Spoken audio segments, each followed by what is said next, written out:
সন্ধ্যার গ্রিন নিউজে স্বাগত। আপনাদের সাথে আছি আমি অর্ঘমিত্রা তরফদার এবং আমি জুলফিকার আহমেদ। শুনছিলেন শিরোনাম, এবার বিস্তারিত। মিয়ানমারের নিরাপদ ও মর্যাদাপূর্ণ প্রত্যাবাসন এবং রাখাইনে গণহত্যার বিচারের দাবি জানিয়েছেন রোহিঙ্গারা। রাখাইন থেকে বিতাড়িত হওয়ার ৯ বছর পূর্তিতে কক্সবাজারের উখিয়া টেকনাফে আয়োজিত সমাবেশে তারা এ দাবি জানান। কক্সবাজার থেকে আব্দুল্লাহ খানের প্রতিবেদন, জানাচ্ছেন রত্ন জামান। দেখতে দেখতে পূর্ণ হলো রোহিঙ্গা সংকটের ৯ বছর, কিন্তু নিশ্চিত হয়নি প্রত্যাবাসন। হাতে প্ল্যাকার্ড, মুখে মাতৃভূমিতে ফেরার আকুল আকুতি। দীর্ঘ এ সময়ে শরণার্থী জীবনের দুর্দশা থেকে মুক্তি পেতে কক্সবাজারের উখিয়া টেকনাফের বিভিন্ন ক্যাম্পে বিশেষ সমাবেশ করে রোহিঙ্গারা।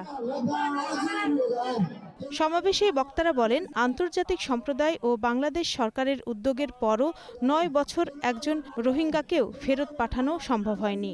মিয়ানমারের ১৯৮২ সালের বিতর্কিত নাগরিকত্ব আইন বাতিল এবং রোহিঙ্গাদের জাতিগত স্বীকৃতির দাবি জানান তারা।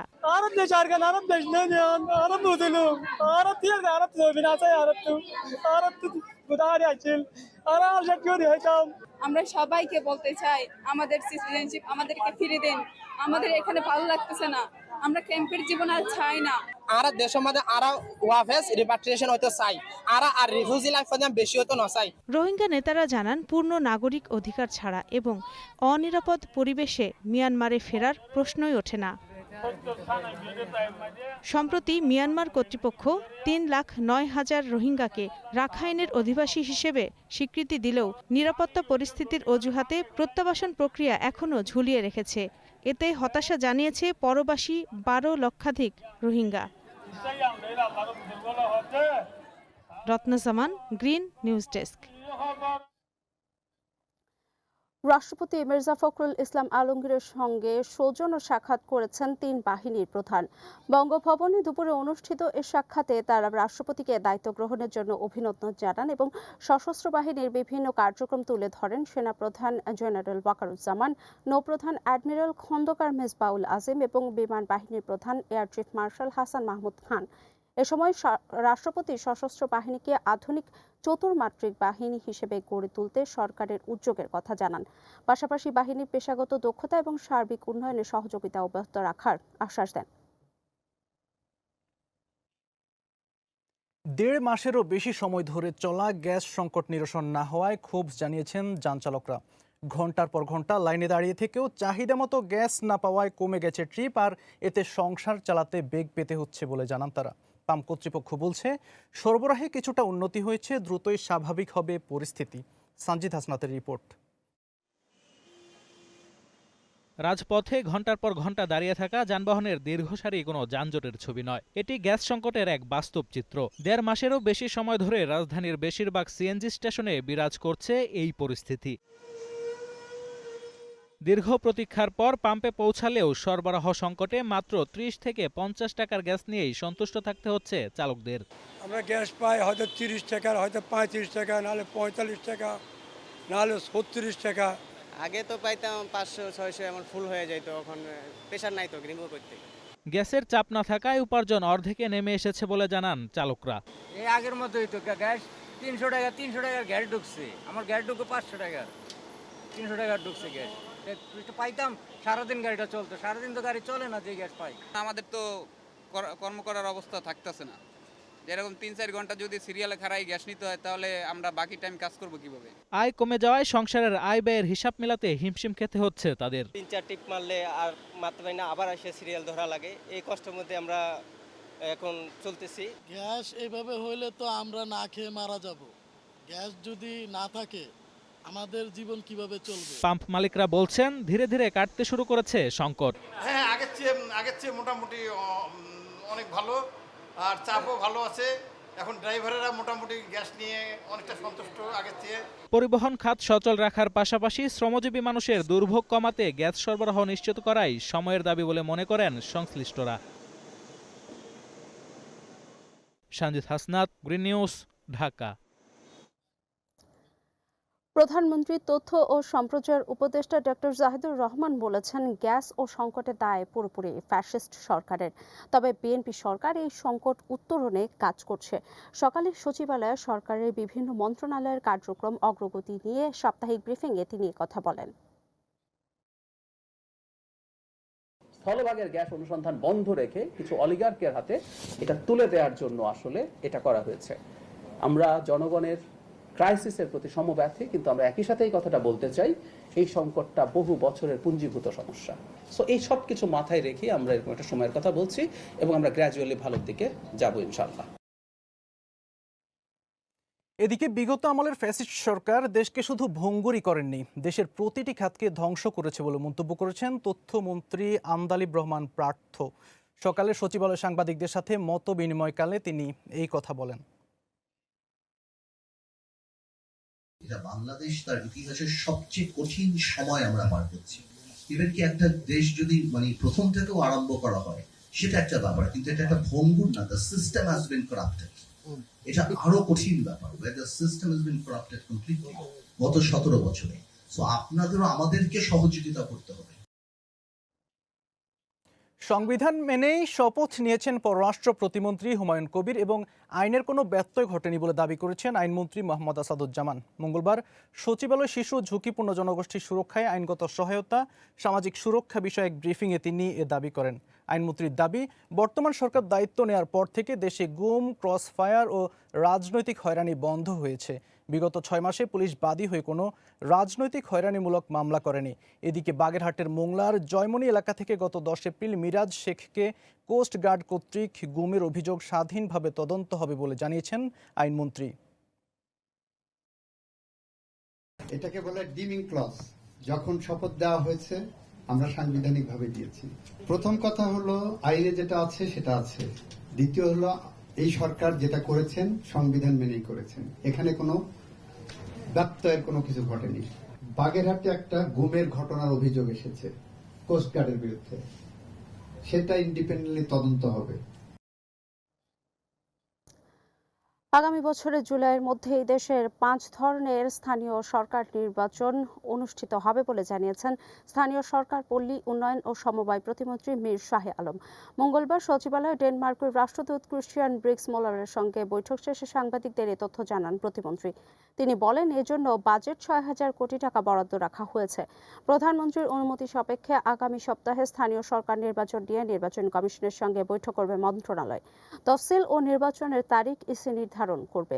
বৈঠকে ঢাকার পানি সরবরাহ ব্যবস্থাপনায় ডেনমার্কের সহযোগিতার বিষয়েও আলোচনা করা হয়। মীর শাহে আলম জানান, সায়দাবাদ পানি শোধনাগার প্রকল্পের 3য় ফেজে 4,500 কোটি টাকার সহায়তা দেবে দেশটি। সরকারের প্রস্তাব তো আমি এর আগেও বহুবার বলেছি যে চলতি অর্থ বছরের বাজেটে এই 5টি নির্বাচন করবার জন্য যে 6,000 কোটি টাকার প্রয়োজন সেটা আমরা রেখেছি। আমরা আগামী সপ্তাহে হয়তো একটু মাননীয় প্রধানমন্ত্রীর অনুমতি নিয়ে নির্বাচন কমিশনে গিয়ে আমি হয়তো কথা বলবো যে তাদের প্রস্তুতিটা কত দূর বা কি অবস্থা। গঙ্গার পানি বন্টন চুক্তিতে জরুরি মুহূর্তে 55% ক্ষেত্রেই ন্যায্য হিস্সা থেকে বঞ্চিত হয়েছে বাংলাদেশ।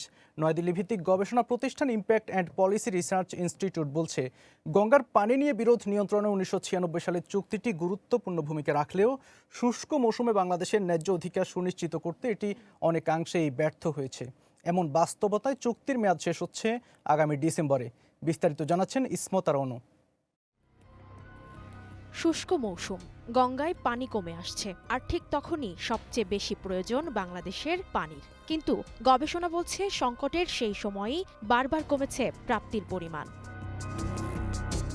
নয়াদিল্লি ভিত্তিক গবেষণা প্রতিষ্ঠান IMPRI এর সাম্প্রতিক পর্যালোচনায় উঠে এসেছে 2008 থেকে 2016 সাল পর্যন্ত পানির প্রবাহ কমে যাওয়ার 27টি সংকটময় পরিস্থিতির মধ্যেই 15টিতেই বাংলাদেশ পায়নি চুক্তিতে নির্ধারিত ন্যূনতম পানি, অর্থাৎ 55.5% ক্ষেত্রেই ঘাটতি ছিল।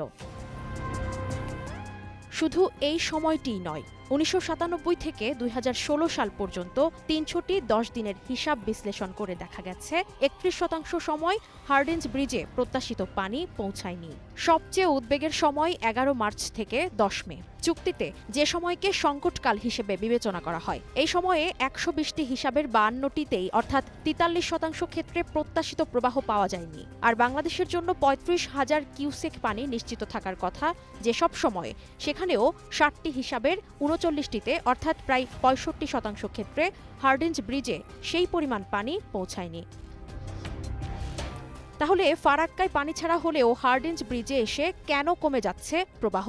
গবেষণার ব্যাখ্যা, ফারাক্কা থেকে হার্ডিঞ্জ ব্রিজ পর্যন্ত পথে অনিয়ন্ত্রিত পানি প্রত্যাহার, উপনদীর প্রবাহের পরিবর্তন, নদীর গতিপথ ও গঠনগত পরিবর্তন এবং পানির পরিমাণ সীমাবদ্ধতা তৈরি করছে এই ব্যবধান।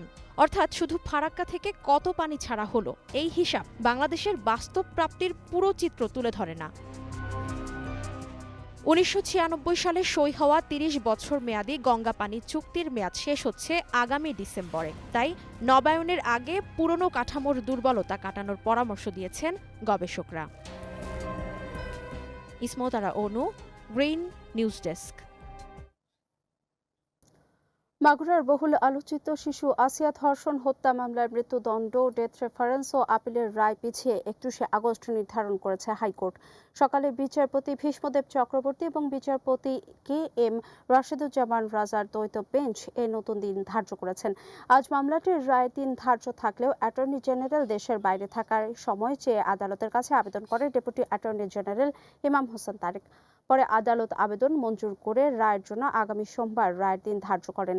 2025 সালের মার্চ মাসে মাগুরার নিজ নান্দুয়ালি গ্রামে বোনের শ্বশুরবাড়ি বেড়াতে গিয়ে যৌন নিপীড়নের শিকার হয় আসিয়া। পরে ঢাকার সম্মিলিত সামরিক হাসপাতালে চিকিৎসাধীন অবস্থায় 13 মার্চ মারা যায়।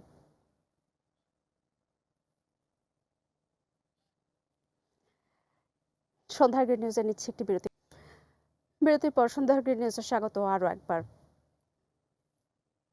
একদিকে সারের কৃত্রিম সংকট, অন্যদিকে উৎপাদন খরচ বেড়ে যাওয়ায় দিশেহারা রাজশাহীর প্রান্তিক কৃষকরা। বিঘা প্রতি ধান উৎপাদন খরচ 3 থেকে 4 হাজার টাকা বৃদ্ধি পেলেও বাজারে মিলছে না কাঙ্ক্ষিত সার। তবে কৃষি বিভাগ বলছে বাজারে কোনো সারের সংকট নেই। রাজশাহী প্রতিনিধি রায়হান ইসলামের প্রতিবেদন। বিস্তীর্ণ ফসলের মাঠ জুড়ে চলছে কৃষকদের কর্মব্যস্ততা। আমন ধান চাষের স্বপ্ন দেখলেও উৎপাদন খরচ বৃদ্ধি পাওয়ায় ফিকে হয়ে গেছে কৃষকের সেই স্বপ্ন। ধান চাষ ও পরিচর্যা করতে গিয়ে আর্থিক সংকট ও দুশ্চিন্তায় দিন কাটছে। চাষিদের দাবি, গত মৌসুমের চেয়ে বিঘা প্রতি ধান চাষে খরচ বেড়েছে 3 থেকে 4 হাজার টাকা। গেলবারের থেকে এবার আমাদের ধান ক্ষেতের উৎপাদন খরচ অনেকটাই বেশি হচ্ছে, এই নিয়ে আমরা অনেক চিন্তিত আছি। গতবার এবার বিঘাকে 3-4 হাজার টাকা মতন বেশি, লেবারের দাম বেশি, সারের দাম বেশি, ওষুধের দাম তো বলা যাবে না, ওষুধের দাম তো দীর্ঘ। কৃষকদের অভিযোগ, সংকটের অজুহাতে খুচরা বাজারে সারের দাম বস্তা প্রতি বেড়েছে 200 থেকে 300 টাকা। অপরদিকে কীটনাশকের দাম বেড়েছে 400 থেকে 500 টাকা। জমির দাম সহ সব মিলে এবার বিঘায় উৎপাদন খরচ পড়ছে 24 থেকে 25 হাজার টাকা, অথচ বাজারে ধানের দাম কম। এই অবস্থায় সরকারের কাছে ধানের যৌক্তিক দাম নির্ধারণ করার দাবি চাষিদের।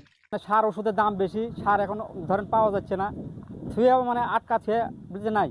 আমাদের ধানের খরচ বেশি, এবার যদি ধানের দাম বেশি না হয় তাহলে আমাদের লস যাবে। এবার সারের দামও বেশি, ওষুধের দামও বেশি, এবং ধানের দাম যে কিরম হবে।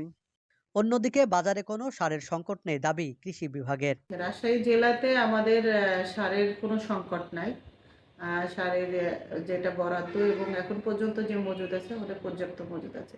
চলতি মৌসুমে জেলায় 83,600 হেক্টর জমিতে আমন ধানের লক্ষ্যমাত্রা নির্ধারণ করা হয়েছে, যা থেকে 3,14,336 মেট্রিক টন ধান উৎপাদনের আশা কৃষি বিভাগের। রায়হান ইসলাম, গ্রিন নিউজ, রাজশাহী। সেতুর অভাবে চরম দুর্ভোগ পোহাচ্ছেন নরসিংদীর রায়পুরার মেঘনা চরাঞ্চলের প্রায় 30,000 মানুষ। তাদের দাবি, চাঁদপুর ও পাড়াতলী ইউনিয়নের সংযোগস্থলে সেতুটি নির্মাণ হলে বদলে যাবে চরাঞ্চলের গ্রামীণ অর্থনীতি। রায়পুরা প্রতিনিধি মেহেদি হাসান রিপনের প্রতিবেদন, জানাচ্ছেন জেরিন জামান। নরসিংদীর রায়পুরা উপজেলার মেঘনা নদীবেষ্টিত দুর্গম চরাঞ্চল চাঁদপুর ও পাড়াতলী ইউনিয়ন। দুই ইউনিয়নের মাঝ দিয়ে বয়ে গেছে নদী। প্রতিদিন এই পথ দিয়ে পারাপার হন শিক্ষার্থী, কৃষক ও ব্যবসায়ী সহ হাজারো মানুষ। কিন্তু একটি সেতুর অভাবে পারাপারের একমাত্র ভরসা শুধুই নৌকা। মেঘনা নদীতে ঝুঁকি নিয়ে নৌকায় পারাপার হচ্ছেন স্কুল কলেজের শিক্ষার্থী, রোগী ও সাধারণ মানুষ। বর্ষায় দুর্ভোগ আরও বাড়ে। যোগাযোগ সংকটে কৃষকরা উৎপাদিত ধান, পাট, শাকসবজি ও রবি শস্য ন্যায্য মূল্যে বাজারজাত করতে পারছেন না। ব্রিজের জন্য বহুত বছর ধরে চেষ্টা হইতেছে। ব্রিজটা হলে আমাদের খুবই উপকার হইব। এখন বর্তমানের সবচেয়ে সেরা দাবি এই রাস্তাটি এবং ব্রিজটি কখন হবে। স্থানীয়রা বলছেন সেতুটি নির্মাণ হলে তাদের জীবনযাত্রার গতি ফিরবে। নবীনগর থানা সহ এই দিক দিয়ে লোক আসা যাওয়া করে, দিল্লি শত শত লোক আসা যাওয়া করে, এই ব্রিজে খুবই প্রয়োজন। ছেলে মেয়ে লেখাপড়া করে এবং মনে করেন যে এসএসসি পরীক্ষা দিতে অনেক সময় আমাদের ছেলে পেলে ওইদিকে যাইতে পারে না, হয়তো ক্লাস মিস করে। গর্ভবতী মেয়েরা যদি তাদের সমস্যা হয়, প্রসব বেদনা যখন হয়, তখন রোগীগুলি নিয়ে যেতে আমাদের খুব কষ্ট হয়। এদিকে এলজিইডি বলছে সেতু নির্মাণের প্রক্রিয়া এগিয়ে চলছে। পরীক্ষা নিরীক্ষা শেষে টেন্ডারের জন্য ঊর্ধ্বতন কর্তৃপক্ষের কাছে প্রতিবেদন পাঠানো হবে। মাপঝোঁক নিয়ে আমরা আবার ঢাকাতে পাঠিয়ে দিলে এই মাপঝোঁকের উপরে তারা আবার কার্যকলাপ করে সামনে হয়তো টেন্ডারের ব্যবস্থা করবে। দীর্ঘদিনের দুর্ভোগ ঘোচাতে দ্রুত একটি স্থায়ী সেতু নির্মাণের অপেক্ষায় চাঁদপুর সহ মেঘনা বেষ্টিত চরাঞ্চলের মানুষ। জেরিন জামান, গ্রেন নিউজ ডেস্ক। নিচ্ছি ছোট্ট একটা বিরতি।